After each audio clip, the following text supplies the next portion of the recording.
მოგესალმებით თქვენ უყურებთ და უსმენთ ეკაბერძის რადიო საათს რადიო მაესტროზე. შეგიძლიათ კარგი ურთიერთობა გქონდეთ რუსეთის ამ მთავრობასთან და ლიდერებთან და თქვენ შეგიძლიათ იფიქროთ, რომ ეს ნატოსა და ევროკავშირის წევრობაზე მნიშვნელოვანია, მაგრამ თქვენ არ შეგიძლიათ თქვენი ეს პოზიცია ხალხისაგან დამალოთ. თქვენ არ შეგიძლიათ როგორც ანდაზა ამბობს, ორ სკამზე ერთდროულად ისხდეთ. ეს განცხადება საქართველოს პრეზიდენტმა შაბათს გორში გამოსვლისას გააკეთა. ვინ ზის ორ სკამზე და რას ეყრდნობა ხელისუფლების ოპოზიციასთან ბრძოლის ტაქტიკა? სოსოცინცაძე იქნება დღეს ჩვენი სტუმარი 249-460-ია ჩვენი ტელეფონის ნომერი თქვენ შეგიძლიათ დარეკოთ პირდაპირ ეთერში დასვა შეკითხვა ან გამოთქვათ თქვენი მოსაზრება ჩვენი საუბრის თემებზე. მოგესალმებით ბატონო სოსო. მოგესალმებით, როგორც ხედავთ, იმედგაცრუებას აქვს ადგილი, არ გახლავართ სოსოცინცაძე. ბოდიში, ძალიან დიდი ბოდიში, როგორი შეცდომა და სოსოცის კარიშვილია ჩვენი სტუმარი. ეს იყო ძალიან მექანიკური შეცდომა, დიდ ბოდიშს გიხდით თქვენს და მაყურებელსაც და მსმენელსაც. ესე იგი, ანგარიში გაუწიო იმ ჩვენ მსმენელებს და მაყურებლებს, რომელსაც იმედი გაუცრუვდათ. მაგრამ დარწმუნებული ვარ. არ მე მგონი ბევრი აღფრთოვანდა კიდევაც. ვიცი, ნახოთ, ყოველ შემთხვევაში ციტატა, რომელიც თქვენ წაიკითხეთ, ალბათ ძნელია ხანგრძლივი კომენტარის საგანი გახდეს, თუ თავიდანვე დავარქმევთ პატარა სათაურს. ჩემი შენ გითხარიო, გული მოგიკალიო. ანუ ვინ ხეირობს რუსეთის არსებობით ისეთი ფორმით, როგორიც დღეს გვევლინება ჩვენი ჩრდილო მეზობელი.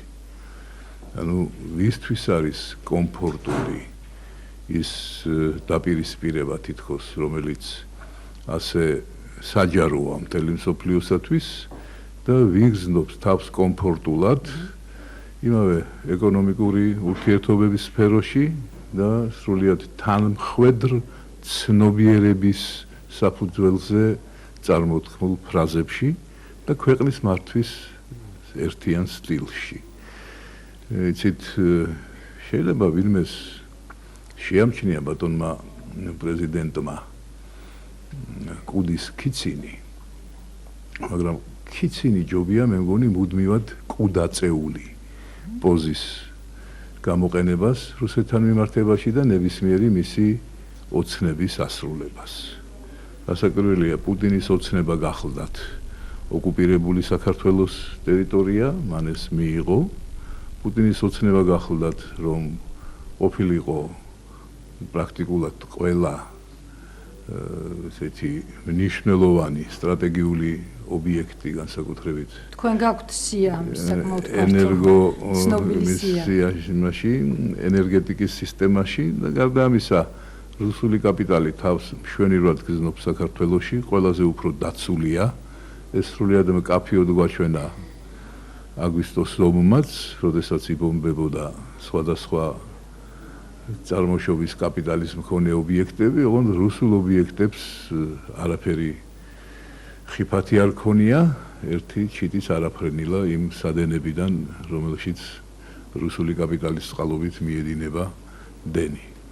ასე თუ ისე, იცით, ვიდრე სხვის ბოსტანში კენჭების გადაყრას დავიწყებთ, იქნებ საკუთარ ბოსტანში ლოდებისგან მაინც გაგვიჩნდეს გაწმენდის სურვილი ამ ტერიტორიის და მით უმეტეს, როდესაც საუბრობს ბატონი პრეზიდენტი, ის ჩემის აზრით მუდმივად უნდა ცდილობდეს ქვეყნის ერთიანობაზე მიმართულ ტერმინოლოგიით საუბარს, ვიდრე დაყოფაზე, დაპირისპირებაზე და სხვადასხვა მიმართულებით კუდის მოქიცინეთა ათასნაირი ეპითეტით მოხსენიება. ეს არ არის ბატონო სოსო პირველი შემთხვევა, როდესაც ოპოზიცია ცდილობს გაიგივონ რუსეთთან. მუდმივად, როგორც კი არის რაღაცა ძლიერი ბირთვი ოპოზიციური, ხდება სწორედ ასეთი კლიშეების მიტმასნება. ხშირად ეს მუშაობდა კიდეც პრინციპში, თუ გადავხედავთ ჩვენს უახლოეს პოლიტიკურ ისტორიას. დღეს რამდენად მუშაობს ასეთი მესიჯები საინტერესო? პრეზიდენტმა არაერთი საინტერესო ფრაზა თქვა ოპოზიციისა და რუსეთის ურთიერთობის შესახებ, როგორც მინიშნებით, ასევე პირდაპირ შაბათს. იმასაც გაუსვა ხაზი, რომ კარგი ურთიერთობა რუსეთთან მასაც სურს, თუმცა ეს არ უნდა მოხდეს ნატოსა და ევროკავშირის ხარჯზე. ანუ აქცენტი გადადის იმაზე, რომ ოპოზიციას ეს სწორედ სურს ნატოსა და ევროკავშირის ხარჯზე, ანუ ჩანაცვლებულია რუსეთით ის ფასეულობები, რაც აქვს სამიზნედ დღეს ხელისუფლებას. მაგრამ რამდენად მუშაობს დღეს ისევე, როგორც მუშაობდა მაგალითად 4 ან 5 წლის წინ? ცით როგორც პარადოქსულად არ უნდა ჟღერდეს, ჩემი აზრით არ არის მაინც ღრმა ანალიზის საჭირო იმისათვის, რომ დავწმუნდეთ, როგორ უბიძგებს დღევანდელი ქართული პოლიტიკა ქვეყანას რუსეთისკენ და როგორ უბიძგებს რუსეთის დღევანდელი პოლიტიკა საქართველოს ნატოსკენ. რომ ავიღოთ ნაბიჯები გადადგმული პუტინის მიერ და სააკაშვილის მიერ, შევაბდაროთ ისინი ერთმანეთს, დავწმუნდებით, რომ პუტინი უფროა კატალიზატორი საქართველოს ნატოში გაწევრიანების, ვიდრე სააკაშვილი. დავკონკრეტდეთ უგნებავთ ცოტაც. 2006 წლიდან მოყოლებული ნატოს სამიტებზე აღინიშნება მზაობა საქართველოსთან თანამშრომლობის და არის სრულიად კონკრეტული პირობები, ძირითადად დემოკრატიის მიმართ საყვედურით გაჟღენთილი. 2006 წელს იმ დროისთვის უპრეცედენტო იყო ჩანაწერი, რომ საქართველოს საკუთარი სასამართლო სისტემა უნდა ჩამოაყალიბოს როგორც თავისუფალი სტრუქტურა. შემდგომ ეს ერთიორჯერ გამეორდა უკვე სხვადასხვა ფორმატში და ჩვენ ამაყად ვაცხადებთ, რომ დიახ, ქართული სასამართლო დამოუკიდებელია, რეფორმირებულია და მხოლოდ ძალიან გულუბრყვილო უცხოელს თუ შეუძლია დაიჯეროს, რომ დიახ, რემონტი შემდეგ ბევრად უკეთესად გამოიყურება შენობები ჩვენი სასამართლოების, თუმცა თავად კუბლაშვილის უწყება, როგორც იყო მძევალი, ზურიკე ლადეიშვილის ასევე რჩება დღეს ასეთად. ეხლა პარალელურად რა ხდება? რუსეთის აგრესია, რუსეთის რიტორიკა არანაკლებ უხამსი, ვიდრე ეს რუსეთის მიმართ ისმის ხოლმე საქართველოდან და ასევე მუდმივი მზაობა ნებისმიერ შემთხვევაში პრიორიტეტი იყოს რუსული შოვინიზმით გაჟღენთილი ნაბიჯების გადადგმა, საკუთარი პასპორტებით, ესე იგი სხვა ქვეყნების მოსახლეობის დასახლება და ასე შემდეგ. ამიტომ საქართველოს პრაქტიკულად აღარ დარჩა არჩევანი პოლიტიკური მომავლის სტრატეგიის ვექტორის განსაზღვრისთვის. დიახ, ეს გახლავთ დასავლეთი. ჩვენ 2 საუკუნეზე მეტი ჩვენი წინაპრების მიერ გამოუვალ მდგომარეობაში მიღებული გადაწყვეტილების შედეგად ვიყავით ორიენტირებული ჩრდილოეთში. ჩრდილოეთისკენ იყო ეს ნებაყოფლობით თუ იძულებულთი ეს სხვა საკითხია, მაგრამ ფაქტია, რომ არ გაამართლა რბილად რომ ვთქვათ. ჩვენ აღმოსავლეთით არავინ არ გველის, სამხრეთით თავად ალბათ ფეხს ავითრებთ და დიდად ისტორიული გამოცდილებიდან გამომდინარე არ დავესწრაფებით სამხრეთისკენ სტრატეგიას ჩვენი პოლიტიკური მომავლისა. ამიტომ დასავლეთი, მისი ღირებულებები, ეს გახლავთ ისტორიულად ჩამოყალიბებული პრიორიტეტი და ქართული განვითარების გზამკვლევი სწორედ აქეთკენ გვიბიძგებს და მადლობთ ბატონ პუტინს, რომ ამაში გვეხმარება, არა მარტო ქართველებს, არამედ ნატოს წევრ სახელმწიფოებსაც, რომელსაც საკუთარი პოლიტიკის ჩვენებით პუტინი ეუბნება, რომ გადარჩენა საქართველოსი არის მხოლოდ ნატოში. საწინააღმდეგო მიმართულებით ცდილობს ბატონი სააკაშვილი, რომ შეაფერხოს ამ ნაბიჯის გადადგმა ჩვენი ქვეყნისთვის, მაგრამ დარწმუნებული ვარ, საბოლოო სიტყვა იქნება თავად საქართველოს მოსახლეობაზე და ამდენად ვჯერა, რომ ბოლო კეთილია. ბატონო სოსო, ზარია ჩვენს ეთერში, მოდით მოვუსმინოთ მაყურებელს. გისმენთ, ეთერში ხართ? გამარჯობათ, ეთერში ხართ? როგორც ჩანს პრობლემაა ზართან დაკავშირებით. მთელი ბოლო კვირის მანძილზე ერთმანეთის ბრალდებებით არიან დაკავებული თითქოს როგორც რუსეთის, ასევე საქართველოს ხელისუფალნი.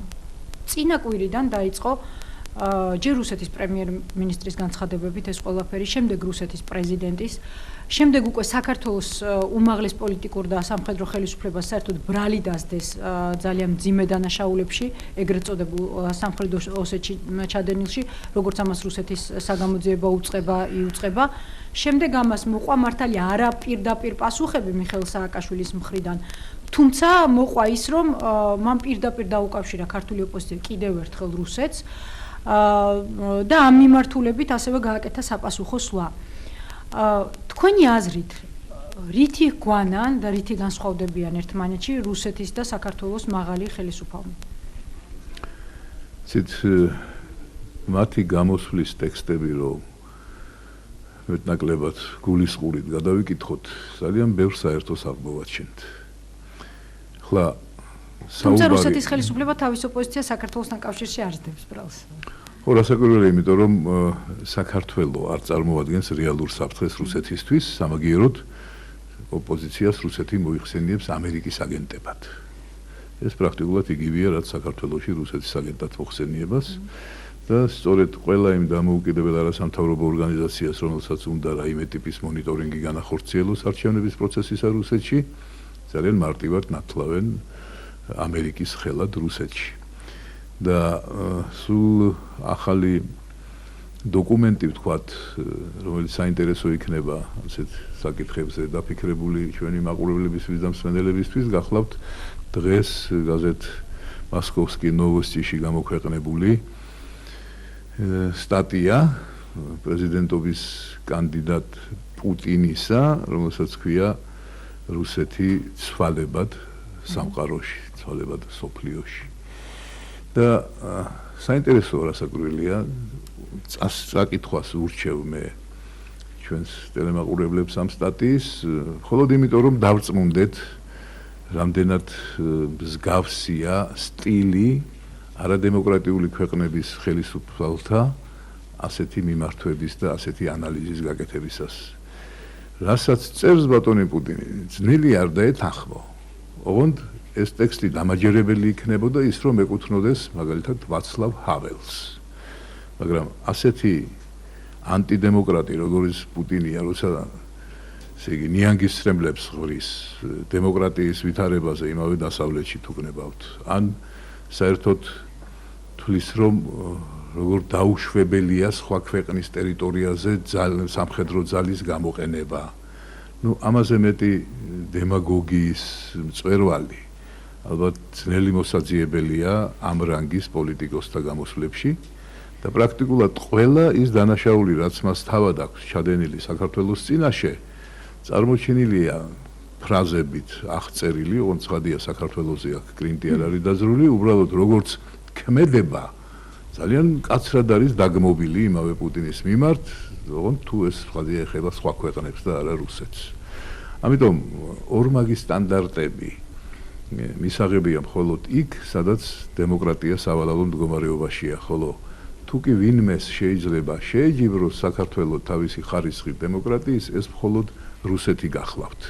და ზოგადად, მე მგონი აქ ერთხელ უკვე ვთქვი ასეთ ეთერში, რომ როდესაც საქართველოს წარმოაჩენენ ლიდერად დემოკრატიისა ჩვენს რეგიონში, ჩვენს აზრით ეს უპირველეს ყოვლისა შეურაცხყოფა ქვეყნის, რადგან დემოკრატიაზე საუბარი შეიძლება დემოკრატიულ გარემოში.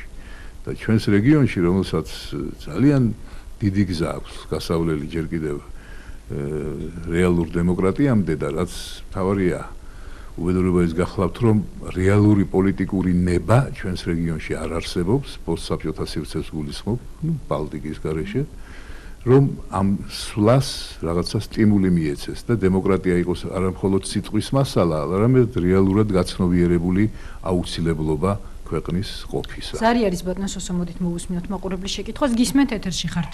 ალო, მოგესალმებით. გამარჯობა. ბატონო სოსო, თქვენი დანახვა გვირჩევნია ცინცაძის დანახვა. ეხლა რა ბევრისთვის ეს მოგტოვანებელიც იქნება თქო. დიახ. ერთ სამი შეკითხვა მაქვს. პირველი, ავღანეთი არის საქართველოს ტერიტორია თუ არა?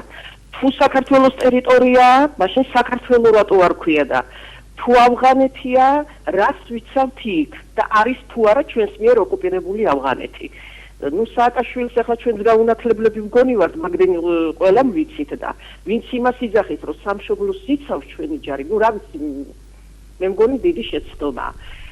მეორე ის აი რუსეთს რო გავიძახით და აი რუსეთმა საქართველოს დაადანაშაულა თუ ეს სააკაშვილი და რაღაცა 26 მაისი რუსეთმა მოაწყო თუ სააკაშვილმა და მეორე მესამე კიდევ ომი 2008-ში საქართველოს კი არ დაიწყო სააკაშვილმა ბოკერიამ და თარგავ აი ასეთ ვიღაცებმა დაიწყეს და იმისის რომ აი საქართველოს ივანიშვილს რო აბრალებენ რომ აი საქართველოს დაიწყო ომი და აბრალებს საქართველოს არავინ არ აბრალებს საქართველოს არ დაუწყია ეს დაიწყო სააკაშვილმა რომ გადასცა ტერიტორიები აი ასეთი ომის ჩათრევით იმიტომ რომ ისე ასე ხელაღებით ხო ვერ გადასცემდა იმ ტერიტორიებს ძალიან დიდი მადლობა ამაზე გამიცით დიდი მადლობა სამი შეკითხვა ჰქონდა მაყურებელს ავღანეთი იყო მათ შორის პირველი მადლობ თქვენი შეკითხვებისთვის შეიძლება ვერ გავამართლო თქვენი მოლოდინი ავღანეთის თემასთან დაკავშირებით ვფიქრობ რომ ავღანეთში ქართველ ჯარისკაცთა ყოფნა გახლავთ გარკვეული მზადყოფნის აღიარება რომ ჩვენ სოფლიო რუკაზე მოიხსენებოდეთ როგორც ქვეყანა სახელმწიფო რომელსაც ადარდებს არა მხოლოდ საკუთარი პრობლემები მათი რაოდენობის მიუხედავად, არამედ ზოგადად საერთაშორისო წესრიგი და საფრთხეები, რომელიც არის ცივილიზებული სამყაროსთვის, გააცნობიეროს როგორც საკუთარი საფრთხეც, მაგრამ დახმარებაც არის და დახმარებაც, მონაწილეობაც არის და მონაწილეობაც. ჩვენი წინაპრების ნათქვამია, დედის წინ მარბენალ კვიცს, ან მგელი შეჭამს, ან მგლის შვილიო. ჩვენ რატომღაც გადავწყვიტეთ, რომ მართლა ამ დედის წინ უნდა ვირბინოთ ჩვენი ჯარისკაცებით.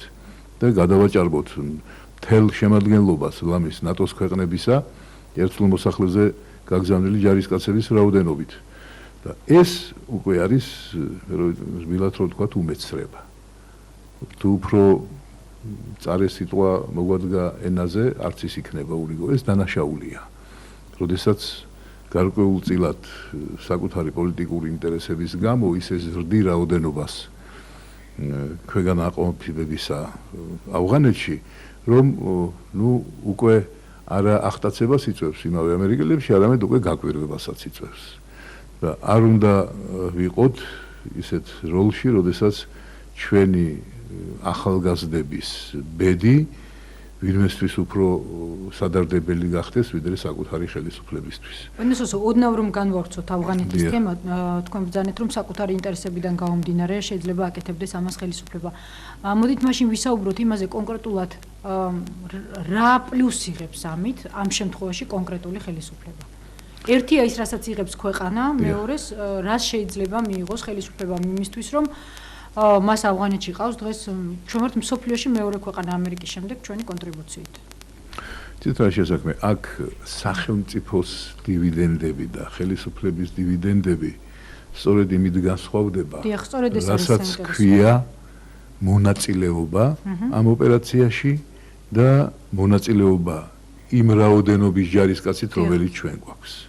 აი განსხვავება ამ ორ თემას შორის არის სწორედ დივიდენდი ხელისუფლების.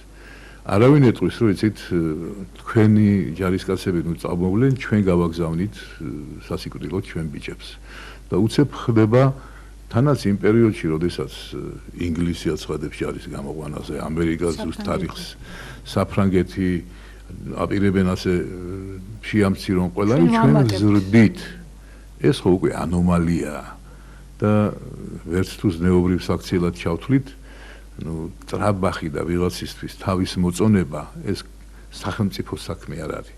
ამას მხოლოდ ინდივიდები ცდილობენ და რამდენადაც სამწუხაროდ არ უნდა იყოს ნამდვილად ტოვებს ყველაფერი ეს წინასაარჩევნო მეტიჩრობის შტაბეჟები. მაგრამ აქედან გამომდინარე ჩვენი პარტნიორები ამერიკის შეერთებული შტატები მისი ადმინისტრაცია რამეზე დახუჭავს ხელს საქართველოს ამჟამინდელ ხელისუფლებასთან დაკავშირებით აი ამაზეა საუბარი ანუ კონკრეტული პლუსი რა შეიძლება ჰქონდეს ამ შემთხვევაში საქართველოს პრეზიდენტს ან მის გუნდს ახლა ამერიკის ხელისუფლებას თვალის დასახუჭი თემა იმდენი აქვს სოფლიოში რომ შეიძლება არც გაუჭირდეს ამ შემთხვევაშიც დახუჭოს თვალი, რადგან პრობლემა საქართველოსი, ეწუნეთ ალბათ პირველ 50 პრობლემას შორის ნამდვილად არ არის ამერიკისთვის და თანაც ისეთ ვითარებაში, როდესაც ხელისუფლება პროამერიკული განწყობების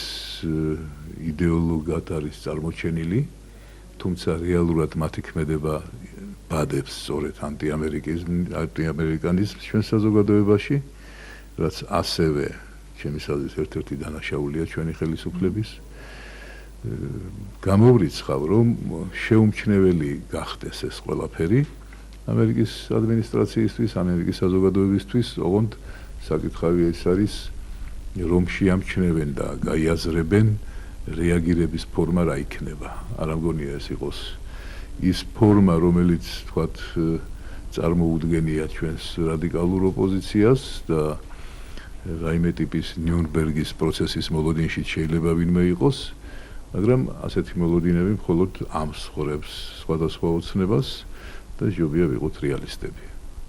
26 მაისს შეეხებოდა მეორე შეკითხვა ჩვენი მაყურებლისთვის. რასაკვირველია 26 მაისი მისი სისხლიანი ღამის შემოქმედი გახლავთ პრეზიდენტი სააკაშვილი და მისი ფავორიტები. სამწუხარო ის გახლავთ, რომ ყველაფერი ეს სრულდებოდა ჩვენს თანამემამულეთა ბოროტი განზრახვით და მათივე ხელით. აი ამ შემთხვევაში საერთაშორისო საზოგადოებამ კი გამოიჩინა მყისიერი რეაგირება და კაცრად მოითხოვა გამოძიება იმ მოვლენების, რაც ხდებოდა იმ ღამეს. მაგრამ ნათქვამია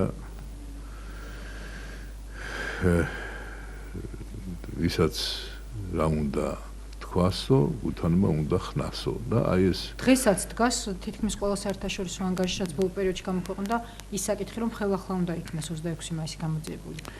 ეს იცით საჭადრაკო ტერმინოლოგიას თუ ვიხმართ, სრულად მკაფიო ქიში არის გამოცხადებული ჩვენი ხელისუფლების მიმართ.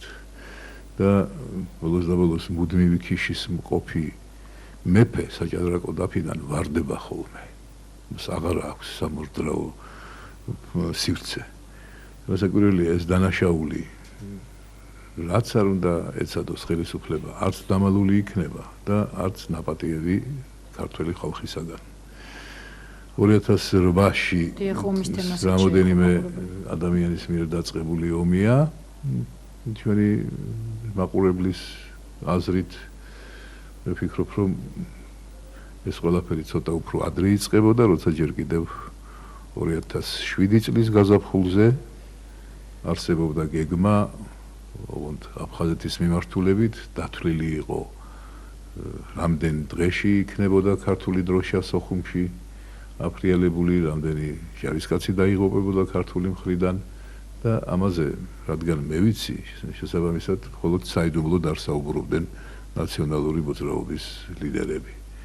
ეს თემა ომისა, ალბათ ამ ბავშვობაში წიგნის მეტი არაფერი უნახიათ და ომობანა არ უთამაშიათ და არ უშვებდნენ ეზოში სათამაშოდ. ყოველ შემთხვევაში დაკომპლექსებულთა ნაბიჯს უფრო გავდა თავიდანვე. მიუხედავად იმისა, რომ ძალიან სწორ სტრატეგიად მიმაჩნია ქვეყანაში შეიარაღებულ ძალთა რეალურ ძალად გადაქცევა და არა იმ საშინელების ხილვა, რასაც ჩვენ 90-იანი წლების დასაწყისში ვხედავდით, ეგრეთ წოდებული ქართული ჯარის სახით, მაგრამ მერე ამის გამოყენება საკუთარ სათამაშოდ და ასეთი დაუფარავი ცეცხლთან თამაში, მაშინ როდესაც გარშემო უფროსიც არ აყავს ბავშვებს, რომ ასანთი გამოართვას ხელიდან, აი ამ სავალალო შედეგის მომტანია. ამიტომ ვერ წაუვლენ რასაკვირველია პასუხისმგებლობას ადამიანები, რომლებიც იყვნენ რა უმეცრები საერთოდ სამხედრო საქმეში, თავად განაგებდნენ ბედს ქართული სამხედრო ძალის გამოყენებისა, მათი გადაადგილებისა და მოწმენი ვიყავით ჩვენ 2008 წლის აგვისტოშიც, რომ ყველა პროფესიის ადამიანი თავის, ესე იგი, ხელმისაწვდომ სივრცეში ისეთ ბრძანებებს იძლეოდა, რომ ალბათ სერიოზულმა სამხედრო სტრატეგებმა, რომ გაარჩიონ და აწონონ, ცხადია ძალიან ძიმე შედეგს მივიღებთ. ზარია ბატონო სოსო ისევ ჩვენს ეთერში. გისმენთ ეთერში ხართ? გამარჯობათ. გამარჯობათ. ბატონი სოსოსთან მაქვს შეკითხვა თუ შეიძლება. ძალიან საღამომშვიდობისა. იცით, ალბათ მარტო მე არ მაინტერესებს რომელიღაც გადაცემაში, მე მგონი ინგა გრიგოლიას გადაცემაში იყო ვიღაცა ასეთი ფრაზა. ალბათ სუბიექტურ აზრს გულისხმობთ, რომ სადაც ინგა არა. ძველ გადაცემას იყო, არა, ცოტა ადრე იყო. არჩევნების წინ, სანამ მიხეილ სააკაშვილი მეორედ წავიდოდა არჩევნებზე, რომ თურმე განუცხადებია სააკაშვილს, მარტო რომ დარჩე, მაინც პრეზიდენტი ვიქნებიო. ეს საშინელი ფრაზაა, რა თქმა უნდა, მარტო ლუკაშენკოც არის, მაგრამ პრეზიდენტია. მე ერთი რამე მაინტერესებს, ბატონო სოსო. რა შეიძლება უარესი მოხდეს, თუ დაუშვათ მაინც გააყალბდა არჩევნები და ნაციონალური მოძრაობამ არ აღიარა დამარცხება. ძალიან დიდი მადლობა ზარისთვის. რეკლამის დროა ბატონო სოსო გადაცემაში 249-460-ია ჩვენი ტელეფონის ნომერი. სოსო ცისკარიშვილია ჩვენი სტუმარი. თქვენ უყურებთ და უსმენთ ეკაბერიძის რადიო საათს. სოსო ცისკარიშვილია ჩვენი სტუმარი. 249-460-ია ჩვენი ტელეფონის ნომერი. ბატონო სოსო, მაყურებელმა დაგისვათ შეკითხვა სარეკლამო ბლოკის წინ. მან გაიხსენა, მე ნამდვილად არ მახსოვს ასეთი გამონათქვამი, ამიტომ ვერაფერზე დავდებ თავს. გრიგოლიას გადაცემა თუ არ ვწდები, სადაც მიხეილ სააკაშვილმა, როდესაც ის საპრეზიდენტო კანდიდატი იყო, თქვა მარტო რომ დავრჩე, მაინც პრეზიდენტი ვიქნებიო. კითხვა კი შემდეგში მდგომარეობდა, თუ კიდევ გაყალბდა არჩევნები და დარჩა ის ხელისუფლება, რომელიც არის დღეს, რა შეიძლება უარესი მოხდესო, ამაში მდგომარეობდა კითხვის არსი. მადლობთ. იცით, მარტო რომ დავრჩე, მაინც პრეზიდენტი ვიქნებიო, ახლა უცებ რომ წარმოვიდგინე სიტუაცია, შეიძლება არც თუ რიგორ ამ ყოფილიყო. რადგან როცა სვამთ კითხვას რა შეიძლება უფრო უარესი იყოს, ჩემთვის მაგალითად როგორც ნათქვამია, ცუდზე უარესი ყოველთვის არსებობს, ისევე როგორც კარგზე უკეთესი უფრო. ამიტომ ხა თუ წარმოვიდგენთ ასე რომ არჩევნების შემდეგ პრემიერ-მინისტრად მოგვევლინა ზურიკე ლადეიშვილი, ეს ნამდვილად უარესი იქნება ქვეყნისთვის, ვიდრე დღევანდელი ვითარება, რადგან ის ესეთი არ იცნობს არც ილიკოს და არც ილარიონს დუმბაძის ზურიკელასგან განსხვავებით, მაგრამ არც მაინდა-მაინც ბებიის სიყვარული შეემჩნევა და ამდენად არც ქვეყნისა. რაც შეეხება შესაძლებლობას იმის, რომ რაიმე გაყალბება მოხდეს არჩევნებზე, მე მინდა დაგიდასტუროთ, რომ საკმაოდ დიდი ასეთი მოლოდინი, მით უმეტეს მას შემდეგ, რაც გავიგეთ, ვინ არის გარანტი სამართლიანი არჩევნების ჩატარებისა. როდესაც საქართველოს პრეზიდენტი ერთ-ერთი ძირითადი შემოქმედი გაყალბებული არჩევნებისა ბრძანებს, რომ ის იქნება გარანტი პატიოსანი არჩევნების ჩატარებისა, რასაკვირველია, კითხვები წარმოიშვება, უპირველეს ყოვლისა საინტერესოა, როგორ ესმის მას დემოკრატია, როგორ ესმის მას გამჭვირვალობა, როგორ ესმის მას თავისუფლება არჩევანისა და საერთოდ როგორ ესმის არჩევნები როგორც ასეთი, თუ ის წინასწარ თვეებით ადრე ისე ველურად ექცევა საკუთარ კანონმდებლობას, რომ უფრო უკანონობის კოდექსი მივიღეთ, ვიდრე რაიმე ტიპის კანონთა კონა. ზარია ბატონო სოსო ისევ ჩვენს ეთერში მაყურებელს მოვუსმინოთ. გისმენთ ეთერში ხართ? საღამომშვიდობის. საღამომშვიდობის. ბატონო სოსო, თქვენთან მაქვს შემდეგი შეკითხვა. საქართველოს და ამერიკის ბატონი პრეზიდენტების შეხვედრის გარშემო, უბრალოდ შედეგების გარშემო არსებობს მრავალი მითქმა-მოთქმა. ნუ არის რა თქმა უნდა მინიშნებები, იყო ანალიზი, მაგრამ იცით, მაინც ღიად რჩება ბევრი საკითხი. და კითხვის ასე მდგომარეობს შემდეგში. აი ხვალ ბატონი პრეზიდენტის, ანუ საქართველოს პრეზიდენტის პარლამენტში გამოსვლის დებატების პროცესში, რა ვიცი, ხო პროცედურულად როგორ შეიძლება თუ არა დაისვას კითხვა. რა იყო ნათქვამი ამ ორ მოსაუბრეს შორის, ანუ უბრალოდ რა უთხრა მას ამერიკის პრეზიდენტმა, თუ ეს რა თქმა უნდა ზესახელმწიფოებრივი ზესაიდუმლო არ არის რაღაც გიპერ საიდუმლოების რანგში აყვანილი რომ ჩვენ ვიცოდეთ რაზე იყო საუბარი მინიმუმ გვეცოდინება თუ ის მივიღებთ ორ შედეგს ერთი იქნება ვთქვათ სიმართლე რომელიც დღეს თუ ხვალ თუ ზე აუცილებლად ალბათ გაჟღერდება გამოჩნდება ან და მივიღებთ სახალხო ტყუილს მორიგ ტყუილს აი ეს არის ჩემი შეკითხვის შინაარსი ანუ შეიძლება თუ არა ხვალ დაისვას ეს შეკითხვა დეპუტატისთვისაც ხელისუფლება რა თქმა უნდა პრეზიდენტის მიმართ დიდი მადლობა რა იყო დიდი მადლობა გისმენთ მადლობა შეკითხვისთვის რასაკვირველია პასუხი იმ კითხვაზე რომელსაც თქვენ აყენებთ აინტერესებს სრულიად საქართველოს მაგრამ ვფიქრობ რომ უნდა დავკმაყოფილდეთ იმით რაც ვრცელდება ამერიკის საინფორმაციო საშუალებებით რადგან ვიცით რა ნიჭი მეტაფორების წარმოთქმისა და რეალობის გაზვიადებისა ჩვენი პრეზიდენტის ნაკლებად სარწმუნოდ მიმაჩნია ნებისმიერი მისი შთაბეჭდილება ამ შეხვედრისგან რადგან ზოგადად ახლა როდისმე თუ მოგისმენიათ საჯარო უკმაყოფილება რაიმე ნაბიჯით ან ნაციონალური მოძრაობის ან თავისი მთავრობის ეგ საჩვენებელი მთავრობის ხმებები რო იმართებოდა ხან ტბასთან ხან რაღაც ძეგლთან ნახეთ ну მაშინ იყო რაღაცა ვთქვათ ერთი კრიტიკული წინადადება რომელიმე მინისტრის მიმართ რომელიც მთავრდებოდა იქვე მოფერებით ამ ადამიანის ხო ხედავთ რომ ნაციონალური მოძრაობა თავისი მართვის სტილით ორიენტირებულია იმაზე რომ დაიმკვიდროს მიცვალებლის სტატუსი. რას გულისხმობს იგი?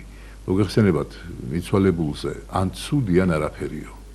სწორედ ნაციონალურ მოძრაობასაც სურს რომ თავისი მოსახლეობისგან ან კარგი უნდა მიიღოს უგასავთ ან კარგი ან არაფერი, აი მხოლოდ კარგის მოსმენა უნდა. და ან არაფრის, ან უნდა დადუმდეს მოსახლეობა, ან უნდა ტიფირ ამბები უმღეროს ჩვენს ხელისუფლებას.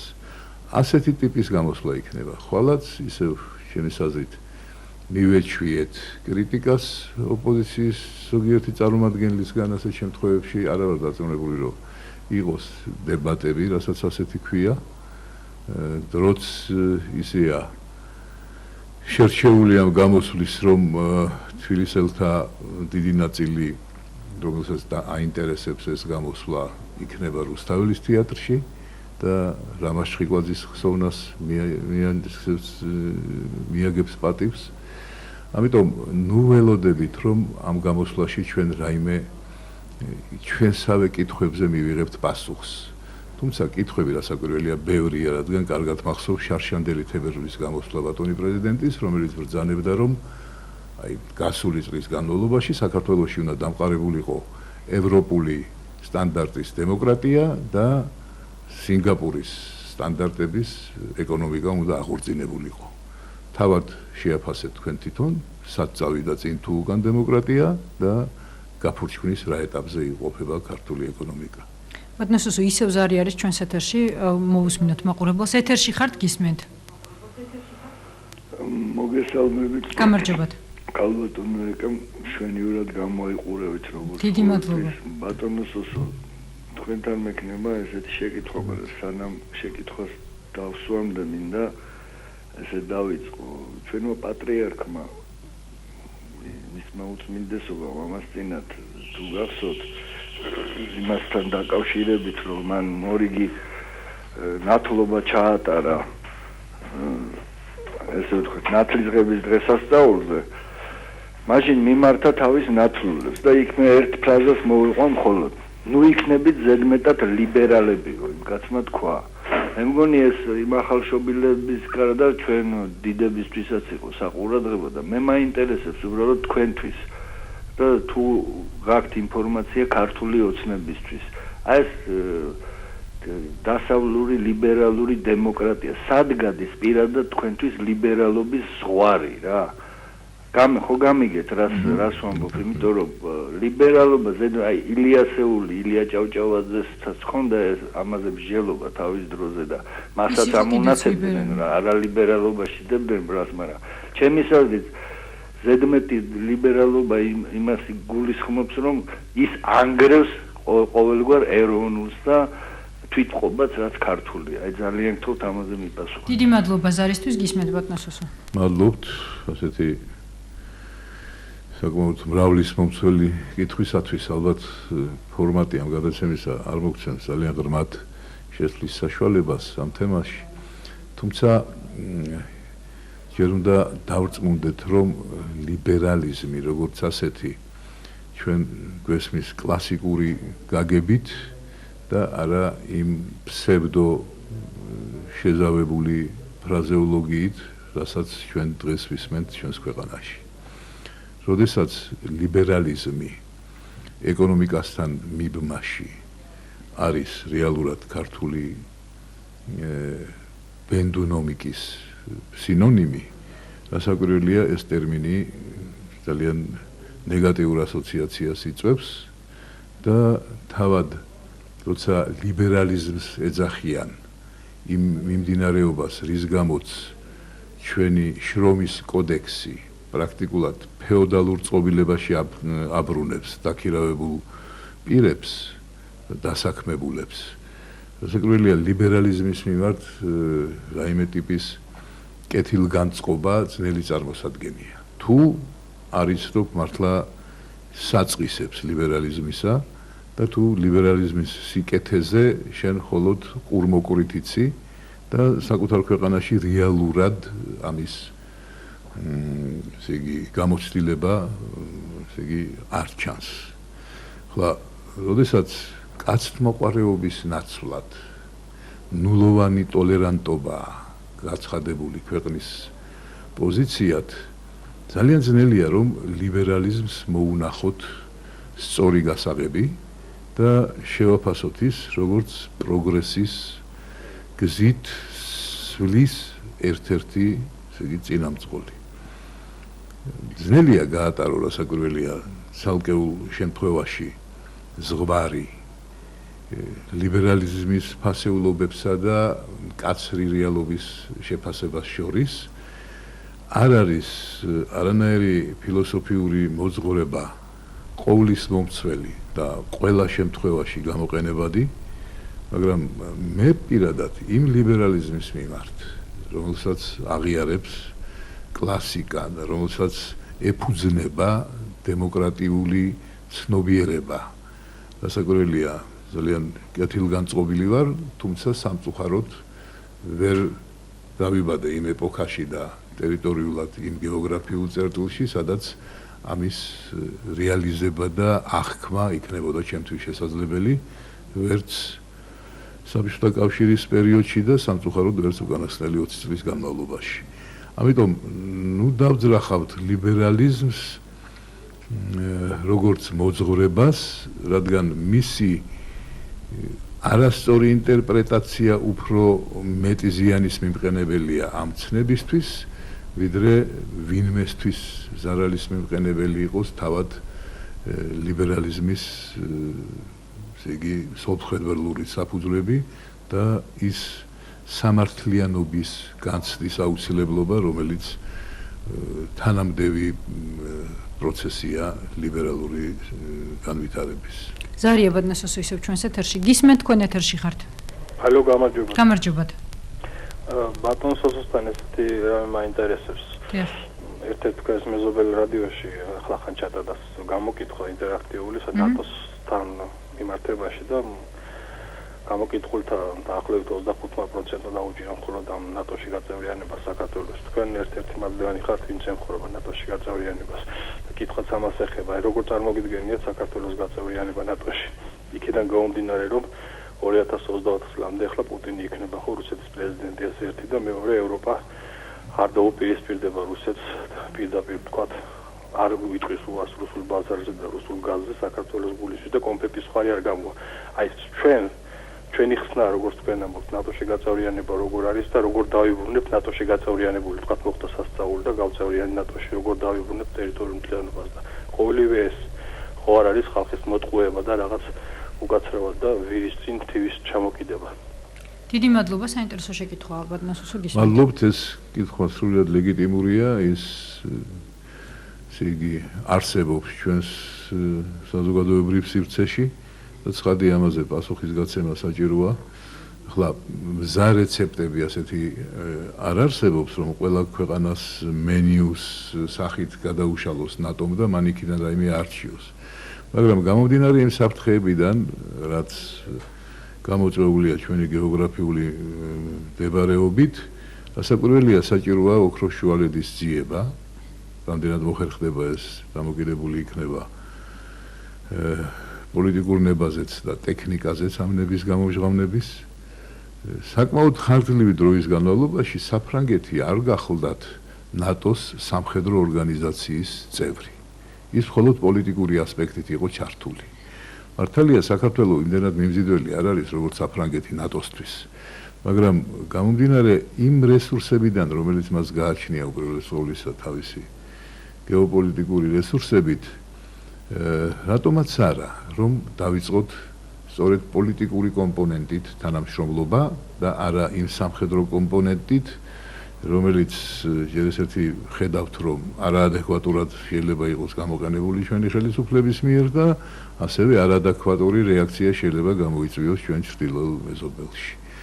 ახლა პოლიტიკურ ორგანიზაციაში გაწევრიანება ნატოსი, ეს მართლა უნდა იყოს კეთილინება ნატოს მესვეურთა და რაც თავარია ძალიან მკაფიო პოლიტიკური გზავნილი მთელი მსოფლიოსთვის, რომ საქართველოს გახლავთ დიახ ძლიერი დემოკრატიის მქონე ქვეყანა და ის პრინციპები, რაც სავალდებულოა ნატოს წევრ სახელმწიფოთა დემოკრატიული ფუძემდებლური ესე იგი არსებობისთვის არის ხელმისაწვდომი საქართველოსთვის და იგი არის საინტერესო როგორც პარტნიორი. სხვა მხრივ ახლა ჩვენ თუ პირდაპირ რაიმე ანტირაკეტული დანადგარების იმედად შევდივართ ნატოში, ურჩევდი ახლობლებს, რომ დაიხურონ ქუდი და სადმე გაშორდნენ ამ ტერიტორიას, თუმცა მე ვიტყოდი წინდახედული და ზომიერი თანამშრომლობა სამხედრო სფეროში დაწყებული თუნდაც თეორიული მზადებით საზოგადოებისაც სხვა შორის. ახლა ქვეყანაში სადაც აღარ არსებობს სამოქალაქო თავდაცვის სისტემა, არაფერი. ხო ვილაპარაკეთ ამდენი 2008 წელს რა უბედურება მოხდა და რა უსუსური იყო ჩვენი ხელისუფლება, ხო?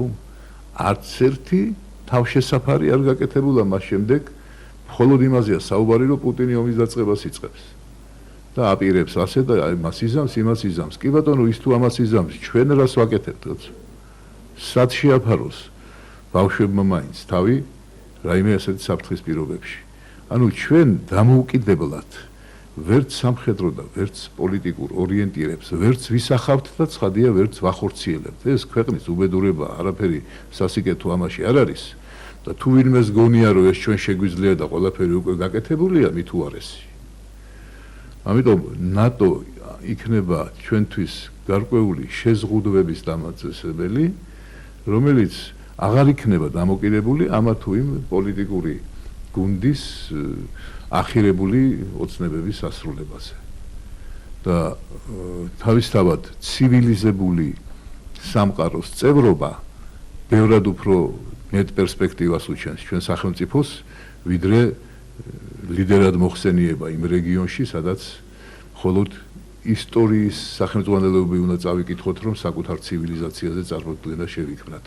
ხოლო დღევანდელობა არის სავალალო და 1000 გვარი რეიტინგი, რომელიც არსებობს დედამიწაზე სხვადასხვა კუთხით, გვაჩვენებს, რომ ჩვენ სადღაც პირველ ასეულში გვიჭირს ხოლმე მოხვედრა სწორედ დემოკრატიული პრინციპების შეფასებებისას. დიდი მადლობა ბატონო სოსო, სოსო ცისკარიშვილი იყო ჩვენი სტუმარი, თქვენ უყურებდით და უსმენდით ეკაბერეთის რადიო საათს, მე 10 საათამდე გემშვიდობებით, 6 საათზე კი მაესტროს ეთერს გააგრძელებს საინფორმაციო გამოშვება დროებით.